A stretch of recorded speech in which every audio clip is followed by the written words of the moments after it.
کسی اور مفسر سے پوچھا گیا حقوق ادا کرنے کا مطلب کیا ہے، تو جواب ملتا ہے کہ تم جو اپنے دسترخوان پر کھاتے ہو،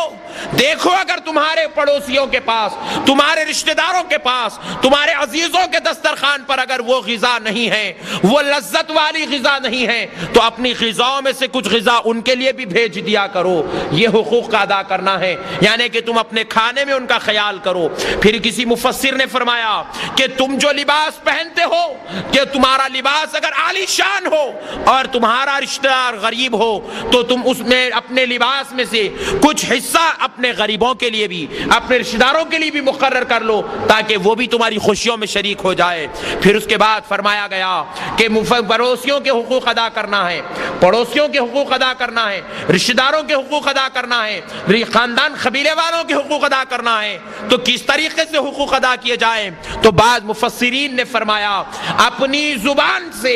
ایک جملہ بھی ایسا نہ کہو جس سے تمہارے رشتہ دار کو تکلیف پہنچ جائے، جس سے تمہارے والدین کو تکلیف پہنچے، جس سے تمہارے عزیزوں کو تکلیف پہنچے، جس سے تمہارے پڑوسیوں کو تکلیف پہنچے، ایسا جملہ ادا نہ کرنا ہی ان کا حقوق ادا کرنا ہے۔ اللہ اللہ، معزز سامعین کرام، غور کرنے والی بات ہے۔ اسلام اسی لیے آج پوری دنیا میں پھلتا اور پھولتا نظر آ رہا ہے۔ اگر کوئی شخص یہ سوچتا ہے اسلام کسی آدمی کے پھیلانے سے پھیل رہا ہے، کسی آدمی کے پہنچانے سے پہنچ رہا ہے، تو یہ غلط بات ہے۔ کسی آدمی کے پہنچانے سے نہ اسلام پہنچ سکتا ہے، نہ کسی آدمی کے پھیلانے سے اسلام پھیلتا ہے، بلکہ اسلام تو اپنے اصول کی برکتوں سے پھیل رہا ہے، اسلام تو اپنے قانون کی برکت سے پھیل رہا ہے۔ اب معزز سامعین غور کیجئے گا، جو قانون اسلام میں ہے ویسا قانون دنیا کے کسی مذہب میں نہیں ہے۔ مذہب بنانے والوں نے مذہب تو بنا دیا، لیکن قانون اتنا مضبوط نہیں بنایا جتنا مضبوط قانون اللہ رب العزت نے اسلام کا بنایا ہے، جتنا بہترین شریعت مصطفیٰ جان رحمت نے اپنی امت کو عطا فرمائی ہے۔ ایسی شریعت نہ کبھی آئی تھی، نہ کبھی ہوئی تھی، نہ قیامت کی صبح تک کوئی ایسی شریعت بنا سکے گا۔ معزز سامعین کرام، دیگر مذاہب میں آپ دیکھیں وہاں پر خود غرضی کی دعوت دی جاتی ہے، سیلفش ہونے کی جو ہے تعلیم دی جاتی ہے، صرف اپنی پرسنالٹی کو ڈیولپ کرنے کی بات کی جاتی ہے۔ لیکن اسلام وہ مذہب ہے خود کو فنا کر کے دوسروں کو آباد کرنے کا سبق سکھاتا ہے، خود کو مٹا کر دوسروں کو آباد کرنے کی تعلیم اسلام دیتا ہے۔ اسی لیے معزز سامعین کرام، آج امریکہ جیسے ملک جہاں پر اسلام کے متعلق سازشیں رچی جاتی ہے، وہاں کے لوگ بھی آج اسی اسلام کا کلمہ پڑھتے ہوئے نظر آ رہے ہیں۔ آج دنیا کا ہر خطہ، آج دنیا کا ہر گوشہ، آج دنیا کا ہر ملک، آج دنیا کا ہر ایک جگہ اسلام کو ماننے پر، اپنے گھٹنے ٹیکنے پر مجبور ہو رہی ہے، کیونکہ اسلام نے ایسی تعلیمات کو رکھی ہے۔ معزز سامعین کرام، کہیں پر بھی کسی مذہب میں پڑوسی کے حقوق کو ادا کرنے کی بات نہیں کی گئی، لیکن آپ قرآن کھول کر دیکھیں، ایک جگہ پر نہیں، سینکڑوں مقام آپ کو ایسے ملیں گے جہاں اللہ نے پڑوسیوں کے حقوق ادا کرنے کی بات کہی ہے، شہر والوں کے حقوق ادا کرنے کی بات کہی ہے، اور ایک جگہ بھی آپ ایسی نہیں بتا سکتے کہیں قرآن میں ایسا کہہ دیا ہو پڑوسی مسلمان ہو تو اس کی عزت کرو، پڑوسی مسلمان ہو تو اس کا حق ادا کرو، پڑوسی اگر مسلمان ہو تو اس کے ساتھ حسن سلوک کرو۔ نعوذ باللہ، ایسی کبھی تعلیم اسلام نے نہیں دی، بلکہ اسلام نے لفظاً مطلق کہہ دیا پڑوسی کا حق ادا کرو، چاہے وہ پڑوسی یہودی ہی کیوں نہ ہو، چاہے وہ پڑوسی اسلام کا دشمن کیوں نہ ہو۔ اے مسلمان، تجھ پر واجب ہے جب تک وہ تیرے سامنے صف میں آ کر کھڑا نہیں ہوتا، اس وقت تک اگر وہ بھوکا ہے تو تجھے چاہیے کہ تو اس کی بھوک مٹانے والا بن جا، وہ اگر بیمار ہے تو اس کی تیمارداری کرنے والا بن جا۔ اے مسلمان، اگر تیرا پڑوسی اگرچہ کہ بت پرستی میں زندگی گزارتا ہو، لیکن اگر تیرا پڑوسی کسی مفلسی یا بیچاری میں پھنس گیا ہے تو اب تیرا کام بنتا ہے کہ تو اس کی اس بیچارگی کو ختم کرنے والا بن جا، اس کی مفلسی کو دور کرنے والا بن جا۔ معزز سامعین کرام، اسلام کی جامعیت یہی ہے کہ آج دنیا جہاں ہم کو مٹانے کی کوشش کرتی ہے، ان کی اولادوں میں اللہ اسلام کے کلمہ پڑھنے والوں کو پیدا کر رہا ہے۔ اس کی وجہ یہی ہے اسلام نے کبھی خود غرضی کی تعلیم نہیں دی، اسلام نے کبھی سیلفش ہونے کی تعلیم نہیں دی، اللہ اور اس کے رسول نے حقوق کی تعلیم دی ہے۔ ارے قربان الرجیم بسم اللہ الرحمن الرحیم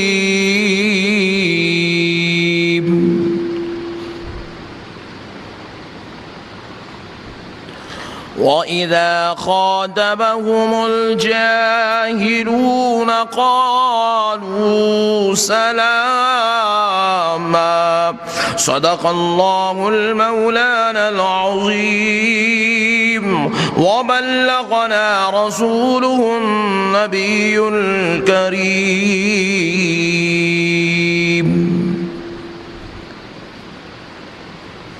محترم سامعین اکرام، معزز بزرگ حضرات اور نوجوان ساتھیوں، یہ اللہ تبارک و تعالیٰ کا نہایت ہی فضل اور کرم ہے اور اس کے پیارے حبیب رحمت والے نبی صلی اللہ تعالیٰ علیہ وسلم کی لطف و عنایت ہے کہ آج جمعہ مبارکہ کی اس مقدس اور مبارک مجلس میں ہم سب کو شرکت کی سعادت اور توفیق نصیب ہوئی ہے۔ اللہ تبارک و تعالیٰ کے فضل سے حضور تاجدار کرم رحمت عالم نور مجسم صلی اللہ علیہ وآلہ وسلم کی لطف و عنایت سے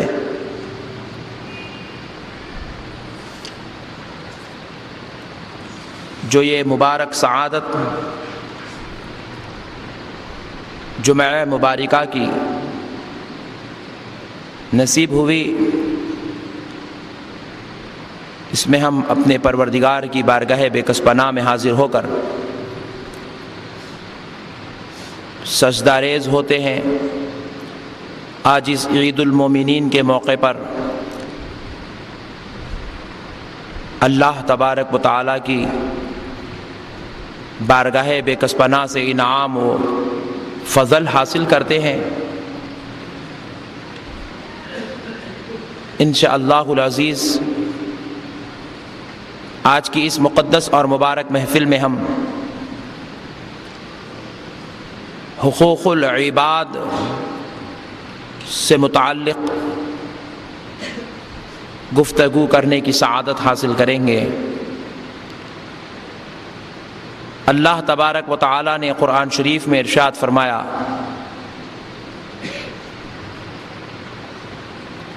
وَاعْبُدُوا اللَّهَ وَلَا تُشْرِكُوا بِهِ شَيْئًا، اور اللہ کی عبادت کرو، کسی چیز کو بھی اللہ کے برابر مت کھڑا کرو۔ وَبِالْوَالِدَيْنِ إِحْسَانًا، اور اپنے والدین کے ساتھ حسن سلوک کرو۔ وَبِذِي الْقُرْبَى وَالْيَتَامَى وَالْمَسَاكِينِ، اور رشتہ داروں، یتیموں اور مسکینوں کے ساتھ بھی خیر خواہی کرو، بھلائی کرو، ان کے ساتھ نیکی کا معاملہ کرو۔ والجار الجنب وبذی القربى والیتامى والمساکین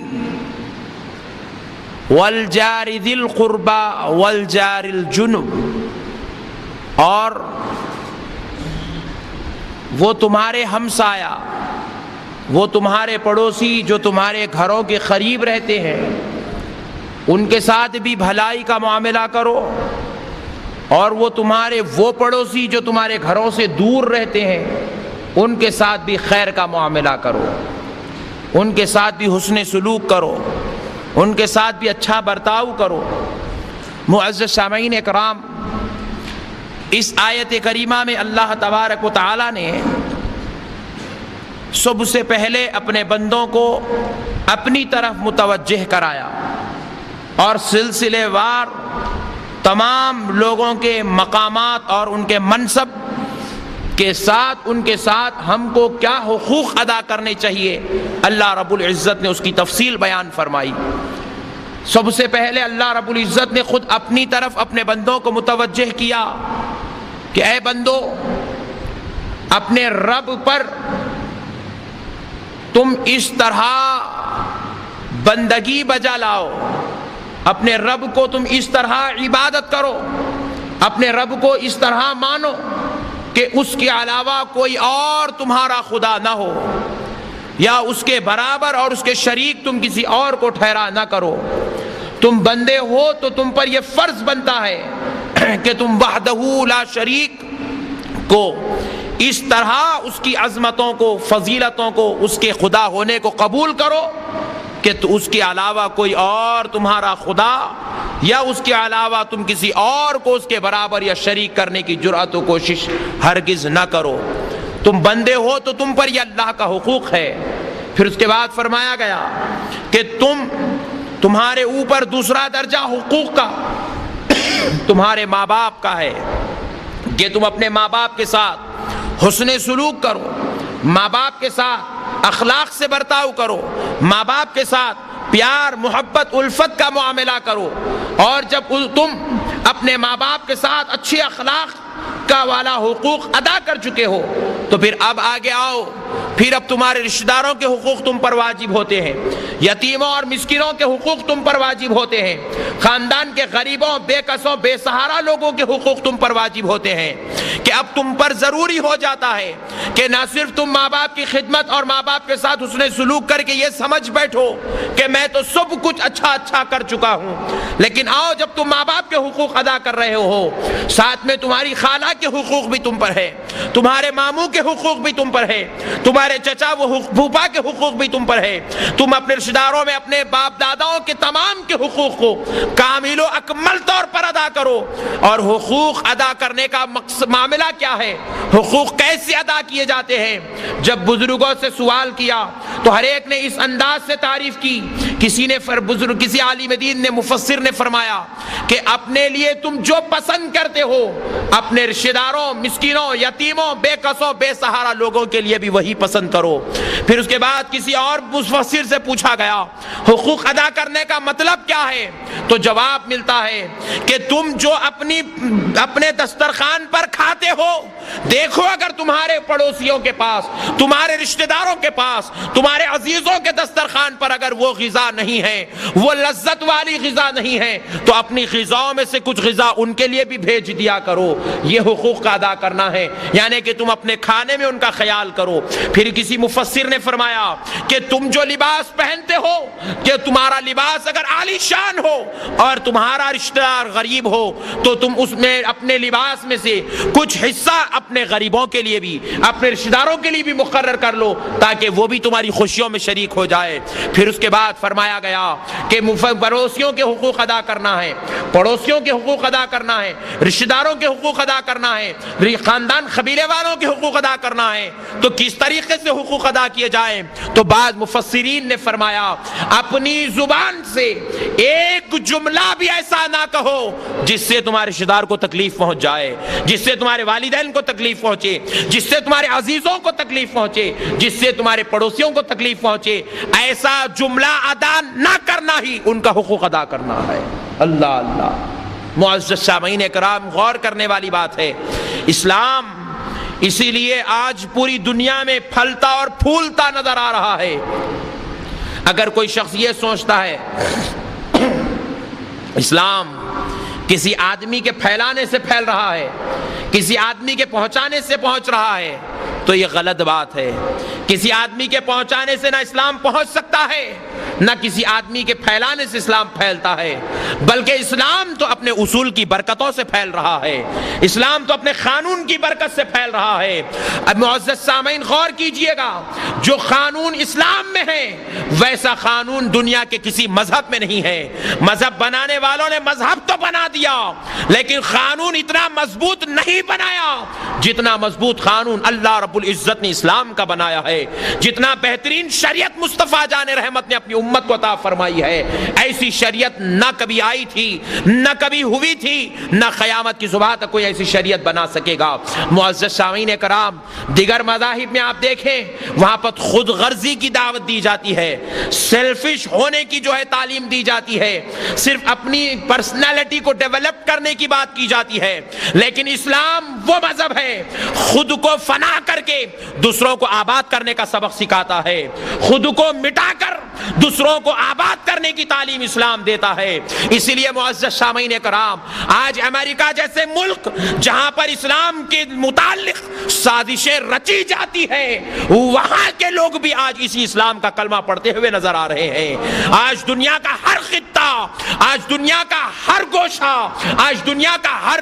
ملک، آج دنیا کا ہر ایک جگہ اسلام کو ماننے پر، اپنے گھٹنے ٹیکنے پر مجبور ہو رہی ہے، کیونکہ اسلام نے ایسی تعلیمات کو رکھی ہے۔ معزز سامعین کرام، کہیں پر بھی کسی مذہب میں پڑوسی کے حقوق کو ادا کرنے کی بات نہیں کی گئی، لیکن آپ قرآن کھول کر دیکھیں، ایک جگہ پر نہیں، سینکڑوں مقام آپ کو ایسے ملیں گے جہاں اللہ نے پڑوسیوں کے حقوق ادا کرنے کی بات کہی ہے، شہر والوں کے حقوق ادا کرنے کی بات کہی ہے، اور ایک جگہ بھی آپ ایسی نہیں بتا سکتے کہیں قرآن میں ایسا کہہ دیا ہو پڑوسی مسلمان ہو تو اس کی عزت کرو، پڑوسی مسلمان ہو تو اس کا حق ادا کرو، پڑوسی اگر مسلمان ہو تو اس کے ساتھ حسن سلوک کرو۔ نعوذ باللہ، ایسی کبھی تعلیم اسلام نے نہیں دی، بلکہ اسلام نے لفظاً مطلق کہہ دیا